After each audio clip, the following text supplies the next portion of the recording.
প্রতিদিন রাতে ঘুমানোর আগে 6টি আমল করে ঘুমাবেন। আপনি ঘুম থেকে উঠেই ফলাফল দেখবেন ইনশাআল্লাহ। ঘুম থেকে উঠে আল্লাহর কসম করে বলে আপনি ফলাফল দেখবেন।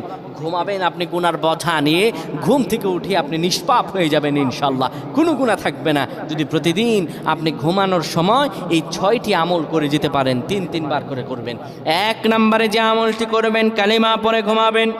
2 নম্বরে দুরূদ শরীফ পড়ে ঘুমালে মৃত্যুর পর দুরূদ শরীফ হবে তার জন্য সুপারিশকারী। দুরূদ শরীফ পড়ে ঘুমাবেন, দুরূদ শরীফ পড়বেন। 3 নম্বরে ঘুমের দোয়া পড়বেন। ঘুমের দোয়া পড়ে যদি ঘুমাতে পারেন, সারা রাত ইবাদত করার সওয়াব আল্লাহ আমল নামায় দিয়ে দিবেন। 4 নম্বরে আয়াতুল কুরসি পড়ে ঘুমাবেন। আয়াতুল কুরসি পড়ে কেউ যদি ঘুমায়, ফেরেশতারা তাকে সারা রাত পাহারা দেয়। ফেরেশতারা তাকে সারা রাত পাহারা দেয়। আয়াতুল কুরসি পড়ে ঘুমাবেন।